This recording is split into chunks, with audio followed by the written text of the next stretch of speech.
Conforme já dissemos, a identificação da causa vai determinar a forma de intervenção do professor. Tanto o professor quanto o profissional que for intervir ou tratar deste aluno com problemas de aprendizagem escolar, seja em que área este problema estiver se manifestando, é de fundamental importância identificar a origem da causa.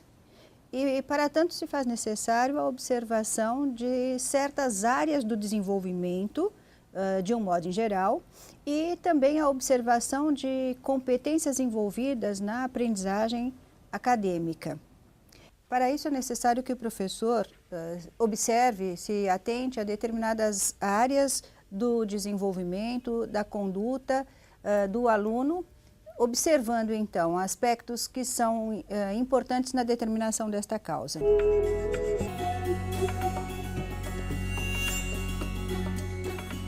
Falar de um olhar diferenciado do professor frente ao aluno que demanda uma atenção mais especial, significa então falar do professor observando este aluno em 3 grandes áreas. A primeira área nós podemos chamar de área relacional, que diz respeito então à maneira como este aluno se relaciona com os colegas, com o professor e com o processo de aprendizagem. A segunda grande área de observação seria a área que nós podemos chamar de área do desenvolvimento em geral, onde nós vamos avaliar como cada uma das competências cognitivas desse aluno se desenvolveu e em que ponto de desenvolvimento se encontra. E a terceira grande área seria a área das habilidades específicas para cada aprendizagem escolar. Então, seria o momento em que o professor estaria observando a performance do aluno com aspectos que são essenciais para identificar a natureza da problemática, no que diz respeito à produção do aluno naquela área escolar, naquela área do conteúdo.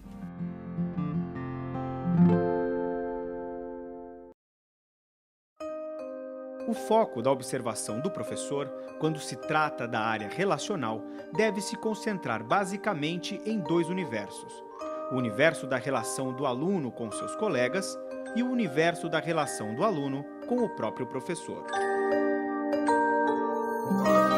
Esses dois tipos de relação, eles apresentam um diferencial importante, porque um relacionamento com os colegas envolve a questão da atitude do aluno para com o que é novo, o que está fora dele, aquilo que ele deseja conhecer.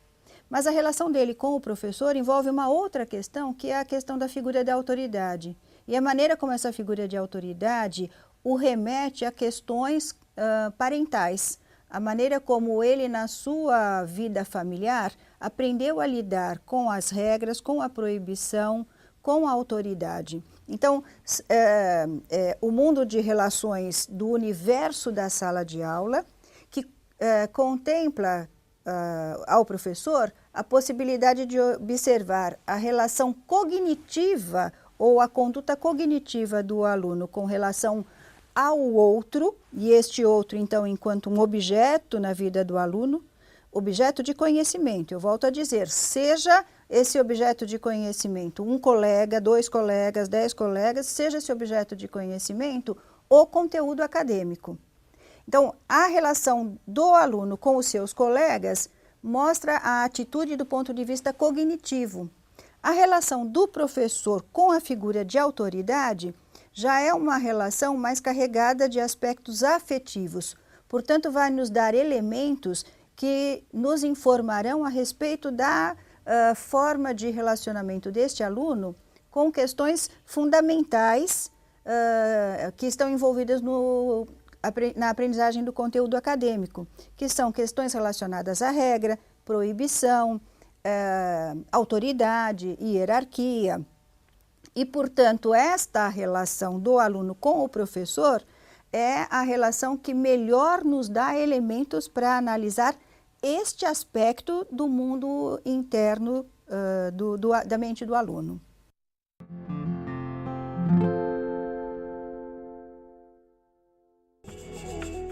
O modo como o aluno se vincula aos colegas nos apresenta uma modalidade de relacionamento que está presente na vida deste aluno e vai se expressar tanto no relacionamento com as pessoas como no relacionamento com o conteúdo escolar. Observar atentamente esta questão da vida do aluno, ou seja, a forma como esse aluno se relaciona, é de fundamental importância também porque nem sempre um aluno que não se envolve com os colegas não o faz porque não tenha interesse nos colegas. Pode ocorrer que esse aluno tenha uma personalidade onde a timidez, o retraimento esteja presente de tal forma que ele não tenha a iniciativa de buscar os colegas para manter um relacionamento de troca com os colegas. Da mesma forma que ele não tem a iniciativa para ir até os colegas, ele não terá a iniciativa para ir em busca do objeto de conhecimento se ele não for conduzido a isso. Então, um parâmetro para que o professor possa observar e ter uma noção de como este aluno se vincula com o objeto de conhecimento é observá-lo na sua relação com os próprios colegas, na sua relação com as pessoas de um modo em geral. Se este aluno não se envolve com os colegas até que os colegas o procurem e abram este espaço para ele, mas a partir daí ele passa a investir no relacionamento, isto nos dá um parâmetro para pensarmos a maneira como poderíamos levar este aluno a se aproximar do objeto de conhecimento. Colocando isto em termos práticos, este aluno nos mostra com a sua conduta em relação ao colega que ele não tem a iniciativa de ir até o colega, mas uma vez que o colega chega até ele, ele se abre para este relacionamento. Com relação ao objeto de conhecimento, o padrão, a modalidade de funcionamento seria a mesma, quer dizer, ele não vai fazer uma pesquisa, ele não vai buscar as informações que ele necessita para compreender aquele objeto de conhecimento. No entanto, se o professor levar até ele estas informações, ele fará um bom uso delas. Então, ainda que ele tenha dúvidas, ele não vai formular as perguntas, ele não vai se dirigir ao professor para o esclarecimento dessas dúvidas. Mas se o professor percebe que estão faltando elementos para que ele tenha uma compreensão melhor daquele objeto de conhecimento e leva estas informações para ele, ele se apropria das informações. Então, este paralelo que a gente pode traçar entre a maneira como o aluno se vincula com os colegas e a maneira como ele se vincula com o objeto de conhecimento, já nos dá uma forma, nos dá um roteiro de conduta com relação à aproximação deste aluno ao objeto de conhecimento. Outra possibilidade é a de que o aluno não se relacione com os colegas, não tome a iniciativa da aproximação. E mesmo que os colegas cheguem até ele, o aluno não se abre para este relacionamento.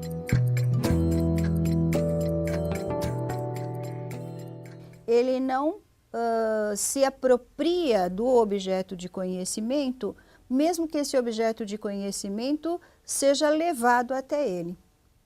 Então, isto já nos coloca numa situação um pouco mais complexa em termos de intervenção, tanto na condição de professor como na condição de terapeuta.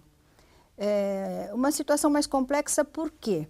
Bom, nesta situação não basta levar ao aluno o objeto de conhecimento, é preciso provocá-lo para que ele se envolva com a situação. Então, isto demanda do professor um trabalho maior, um investimento maior no sentido da aproximação do aluno com relação ao objeto de conhecimento.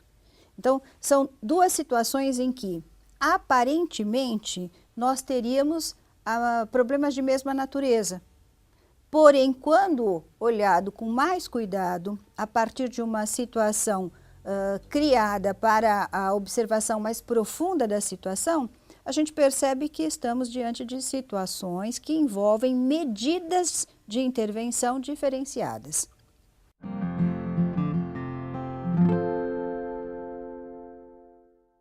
O que o professor precisa observar de importante nesta modalidade de relação do aluno?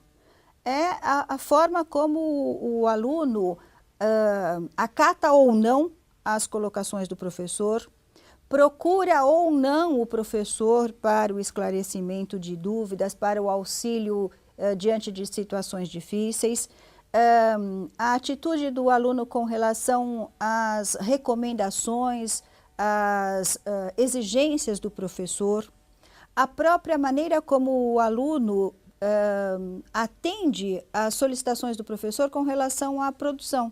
Quer dizer, ele se preocupa em fazer uma tarefa bem feita, ele se preocupa em respeitar aquelas normas que o professor estabeleceu, tanto para a conduta do aluno em sala de aula, quanto para a apresentação da produção escolar.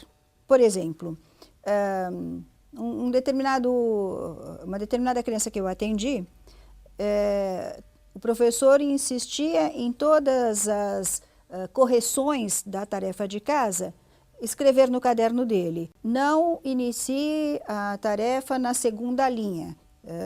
Cada folha nova inicie na primeira linha.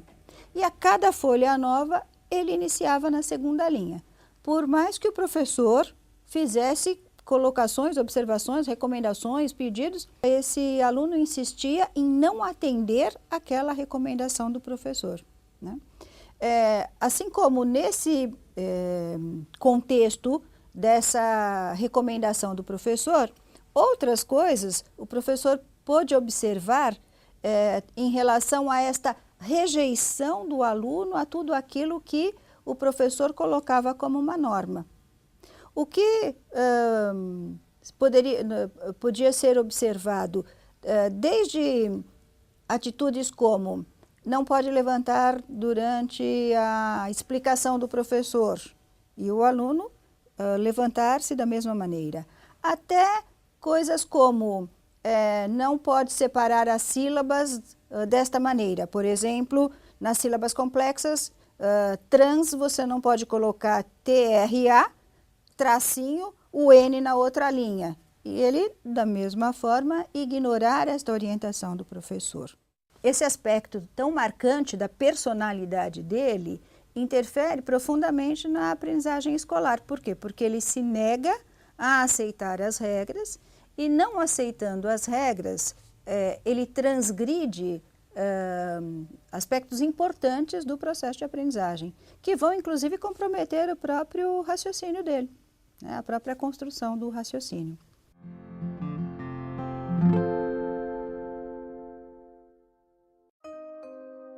Para ajudar na sistematização da observação, é fundamental elencar perguntas que nos apresentem informações relevantes relativas à área relacional. Por exemplo, o aluno se relaciona bem com os colegas? O aluno se relaciona bem com o professor? O aluno é um aluno indisciplinado? O aluno apresenta um bom estado de humor? Então, para observar o estado de humor do aluno, o aluno é triste? É carente? É cooperativo? É autônomo? É agressivo? É determinado? O aluno apresenta problemas relacionados à área da saúde? Como, por exemplo, costuma fazer queixas a respeito de dor de cabeça, costuma apresentar sonolência, toma algum tipo de medicação, fez alguma cirurgia, tem algum quadro neurológico, alguma convulsão, apresenta problemas relacionados à visão, audição, enfim, a saúde física de um modo em geral, a questão relacionada ao uso de medicamentos, a questão relacionada também à disposição física desse aluno, que deve ser observado nesse momento em que o professor pensa sobre a saúde do aluno. Outra questão é, o aluno apresenta dificuldades em outras áreas da sua vida? Coisas como, por exemplo, esse aluno anda de bicicleta, sabe nadar, gosta de realizar algum tipo de esporte, tem algum hobby, alguma área de interesse que o prenda mais.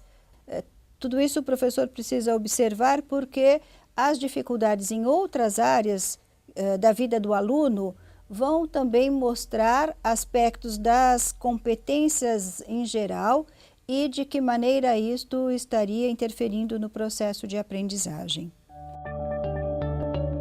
E como último aspecto, observar como este aluno faz as tarefas escolares, tanto as realizadas em sala de aula, como as que são feitas em casa. Coisas como, por exemplo, nas tarefas de casa, aquele caderno vem manchado, sujo, indica que esse aluno não tem um local apropriado para fazer as suas lições, que em casa não tem material escolar suficiente para realizar os trabalhos que são solicitados, que faz o trabalho de forma incompleta, tem a ajuda de outra pessoa para fazer o trabalho. A produção que ele traz em casa é muito diferente da produção que ele realiza em sala de aula. Todos esses elementos também são importantíssimos para que o professor possa ter uma compreensão, um olhar diferenciado sobre a dificuldade de aprendizagem.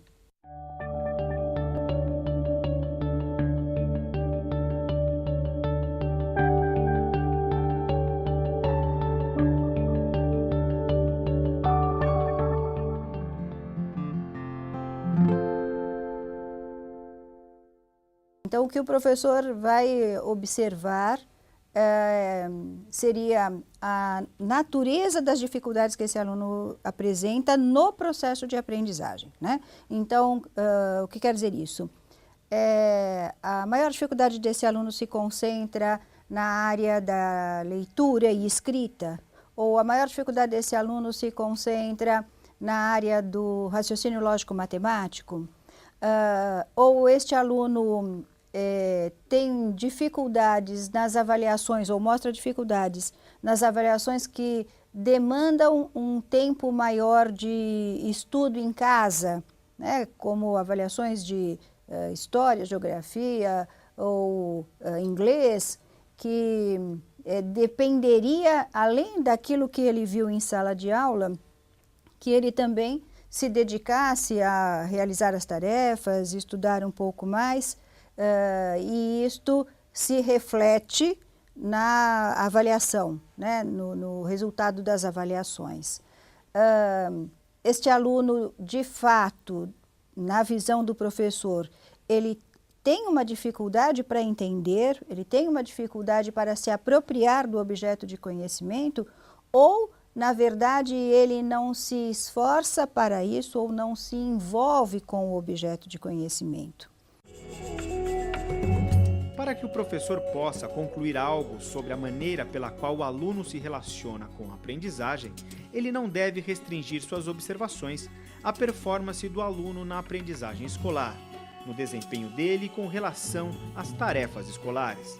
Ele deve criar novas situações para a observação.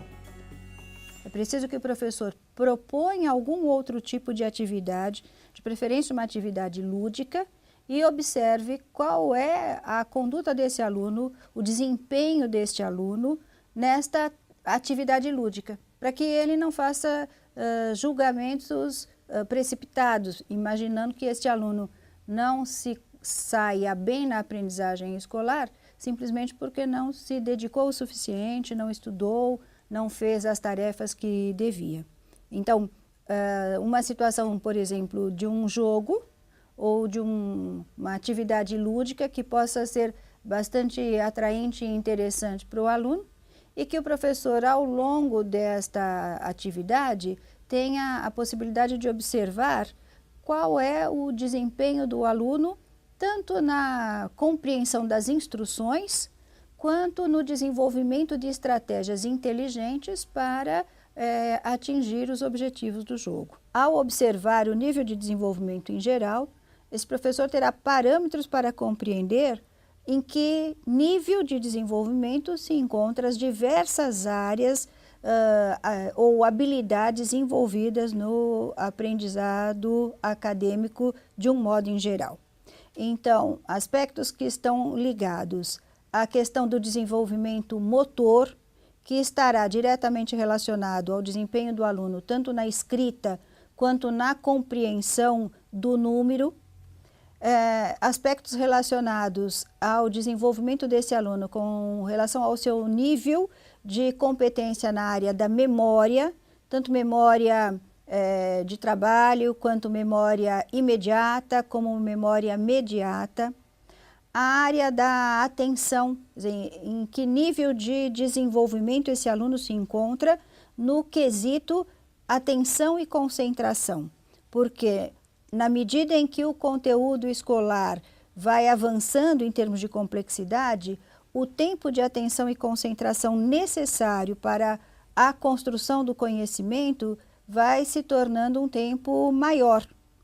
E muitas vezes o desenvolvimento do aluno, tanto do ponto de vista biológico quanto do ponto de vista psíquico, não está ou não se apresenta no nível necessário e desejado para a aprendizagem daquele conteúdo.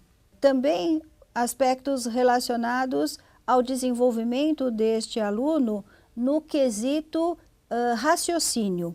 Então, a linha de raciocínio que este aluno já pôde atingir ao longo do seu desenvolvimento, de maneira que o professor possa perceber se ele já dispõe de um nível de raciocínio que garanta a aprendizagem de certos conteúdos ou não. Então, ao longo do desenvolvimento do raciocínio, existem linhas de raciocínio que vão se tornando mais sofisticadas na medida em que esse desenvolvimento avança, tanto do ponto de vista biológico quanto do ponto de vista psíquico. E as diversas áreas da aprendizagem escolar demandam linhas de raciocínio, que também são linha de raciocínio diferenciada e mais sofisticada a cada vez que se avança no conteúdo escolar. A seguir, conheceremos um roteiro de observação na área do desenvolvimento em geral. Este roteiro possibilita ao professor a observação dos elementos essenciais para a aprendizagem acadêmica.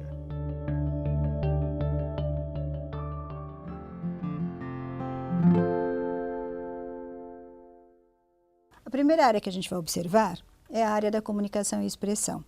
Para observar a área da comunicação e expressão, a gente pode responder a perguntas muito simples, como, por exemplo, esse aluno sabe mencionar o seu nome completo? Ele sabe dizer qual o nome da rua onde ele mora? Ele sabe dizer o nome dos seus pais? Ele sabe dizer qual é a atividade que esses pais realizam? Ele é curioso? Ele se interessa por obter mais informações e sabe formular perguntas? Ele tem um ritmo de fala adequado? Ele gagueja, ele troca letras na fala, ele inverte as palavras, ele conversa com amigos imaginários, ele fala enquanto escreve, ele fala sozinho. Enfim, estas questões nos darão parâmetros para observar o nível de maturidade que ele tem com relação ao desenvolvimento na área da comunicação e expressão. Tanto o nível de maturidade do ponto de vista biológico, quanto o nível de maturidade do ponto de vista cognitivo e afetivo. Porque formular questões, por exemplo, exige um nível de desenvolvimento cognitivo mais sofisticado do que responder a questões. Então, estas observações nos darão elementos para que a gente possa avaliar o grau de competência que esse aluno dispõe para interagir com um texto, para interagir com o objeto de conhecimento, para verbalizar este conhecimento.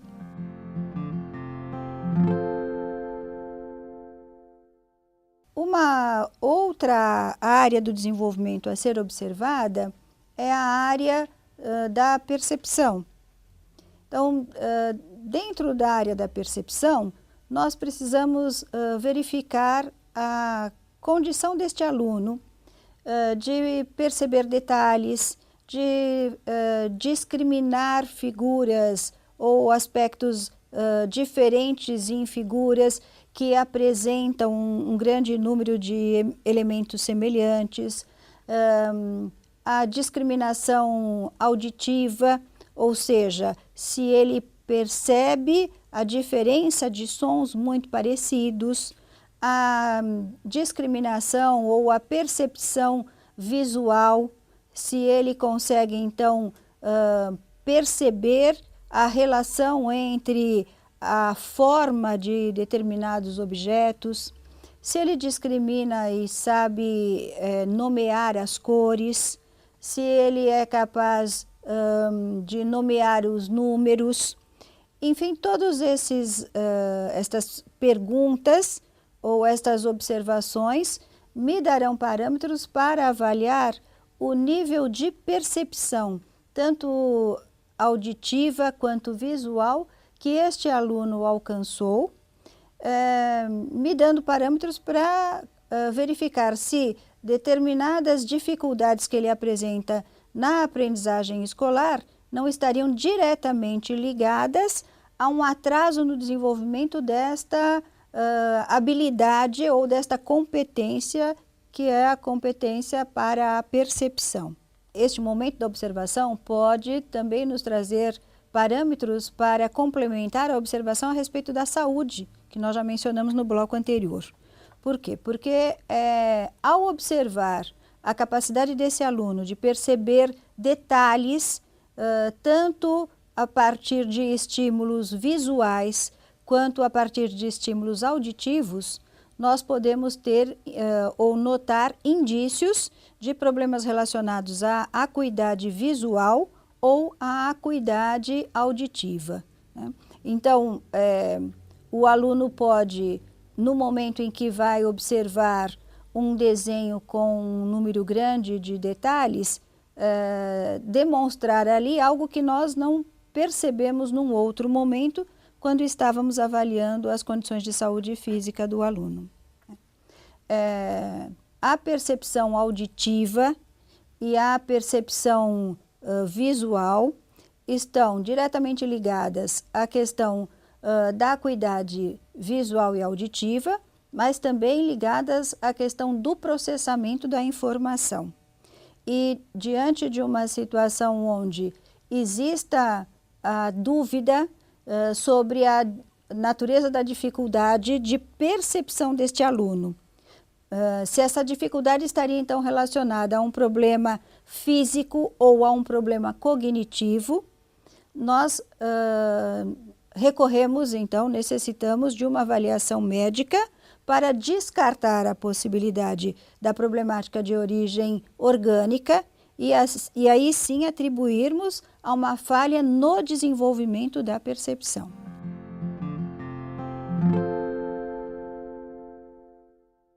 Uma outra área, então, a ser observada dentro deste bloco da avaliação com relação, ou da observação com relação ao desenvolvimento em geral, é a área relacionada ao aspecto do desenvolvimento motor desta criança. E ao observar o desenvolvimento motor, nós observamos esta competência motora em dois momentos: o desenvolvimento motor amplo e o desenvolvimento motor fino. Na análise do desenvolvimento motor amplo, nós vamos estar verificando então as condições desta criança desenvolver tarefas que exijam coordenação motora ampla, equilíbrio estático e equilíbrio dinâmico, e para tanto nós observamos o desempenho dessa criança em atividades como: esta criança consegue correr, saltar, permanece parada e mantém equilíbrio enquanto está parada, consegue comandar as áreas, as partes do seu corpo, consegue fazer segmentação de movimentos, consegue identificar as partes do seu corpo. Identificar as partes do corpo não se refere só ao ato de nomear o que está fora, mas ao conhecimento intuitivo que a criança tem do próprio corpo, conhecimento capaz de gerar as possibilidades de atuação da criança sobre as partes do seu corpo, sobre o mundo exterior e sobre os objetos que a cercam. Outro aspecto a ser observado é a lateralidade. Reconhece ou tem definido a sua lateralidade, ou seja, consegue identificar o seu lado direito e o seu lado esquerdo, consegue identificar o lado direito e o lado esquerdo nos objetos, consegue desenvolver atividades que envolvam a coordenação motora ampla de membros superiores e inferiores. Observando o aluno em atividades como correr, andar de bicicleta, jogar bola, fazer jogos que envolvam força, precisão e direção, jogos que envolvam o domínio de certas áreas do corpo. Todas estas brincadeiras darão para o professor um parâmetro a respeito de como este corpo, ou seja, um parâmetro para o professor sobre como este aluno pode usar o seu corpo como um instrumento eficaz na execução das tarefas. Os exercícios referentes ao desenvolvimento da coordenação motora ampla desenvolvem, entre outros aspectos, a função do equilíbrio, base da coordenação dinâmica geral. Estes exercícios melhoram o comando nervoso, a precisão motora e o controle global dos deslocamentos do corpo no tempo e no espaço. Na observação da área motora mais fina, o professor vai observar o desempenho deste aluno na realização de tarefas como pintar, desenhar, recortar, cobrir pontilhado, fazer encaixes, montagem de jogos, como jogos de tijolinhos. Todas essas tarefas darão ao professor elementos para avaliar o desempenho do aluno na coordenação motora fina, que está diretamente envolvida no ato da escrita. A escrita cursiva depende de uma grande habilidade da área da coordenação motora fina. Os exercícios de motricidade fina são muito importantes para a criança, na medida em que educam o gesto necessário para a escrita, evitando que a criança segure o lápis de maneira inadequada, seja no modo, seja na força com que segura. A parte motora pode prejudicar muito o grafismo, fazendo com que o ato de escrever seja para a criança uma experiência aversiva. A coordenação motora fina, por sua vez, depende de um bom desenvolvimento da coordenação motora mais ampla. Portanto, um aluno que apresenta dificuldades para saltar, correr, fazer atividades que exijam uma coordenação do seu corpo como um todo, terá também grande dificuldade no desenvolvimento de tarefas que demandem os movimentos mais finos.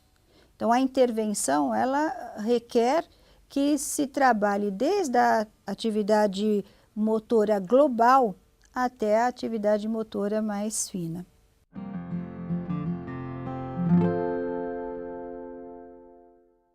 A compreensão que esse aluno pôde construir a respeito do espaço e do tempo é fundamental para a aprendizagem acadêmica. Então, questões como esse aluno sabe dizer qual foi o caminho que ele fez para vir da sua casa para a escola? Ele sabe te informar, utilizando bons recursos verbais, qual o caminho que você deveria fazer para ir, por exemplo, da sala de aula à cantina da escola? Ele tem condições de te responder de uma maneira coerente quantos passos ele precisaria dar para chegar da carteira até a porta da sala de aula.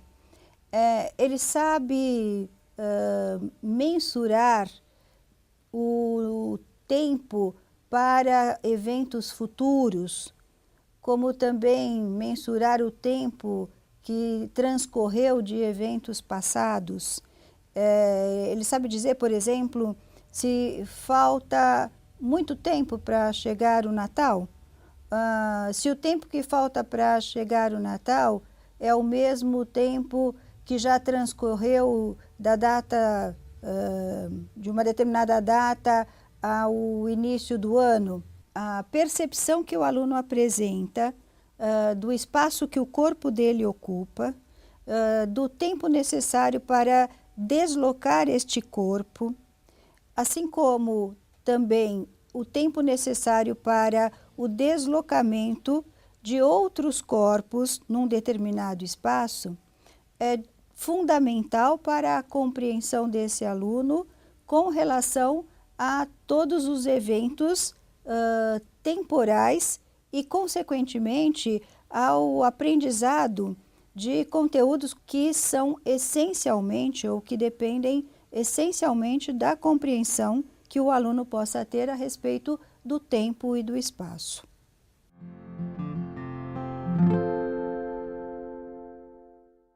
O que é importante, né? Observar nesta área do desenvolvimento socioafetivo se ele é cooperativo, competitivo, se ele consegue perceber qual é o ponto de vista dele e qual é o ponto de vista do outro, se ele consegue respeitar o ponto de vista do outro, se ele aceita e percebe quais são os seus direitos e deveres e quais são os direitos e deveres do outro, se ele é ritualista, se ele tem manias que o impedem de ter uma atitude mais apropriada dentro do grupo. Então, estas questões vão nos dar parâmetros para avaliar a capacidade que esse aluno já apresenta para compreender o ponto de vista da outra pessoa. Consequentemente, fazer uma análise e uma interpretação, por exemplo, de um texto, tendo a condição de compreender o que o autor está tentando transmitir e não aquilo que ele, na sua visão ainda mais egocêntrica, tenderia a entender.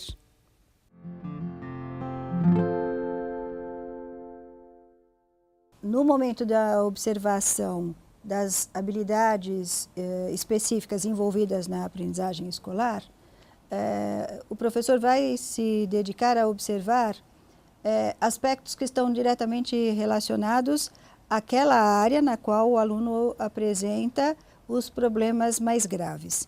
Então, por exemplo, se os problemas estão relacionados à área da escrita, o professor vai procurar observar se aquela problemática na área da escrita diz respeito à questão do comportamento ou da habilidade motora, se diz respeito à questão da forma como aquela mente construiu a noção a respeito da formação e da formação das palavras, ou se a problemática está relacionada à compreensão, ao respeito das regras envolvidas na aprendizagem daquele conteúdo, ou se a problemática ela está relacionada a questões que envolvem, por exemplo, o tempo de atenção e concentração deste aluno.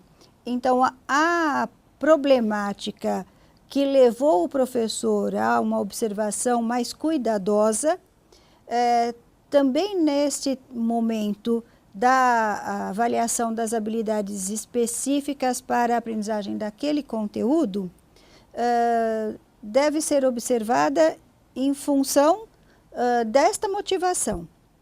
O problema maior está na área da escrita.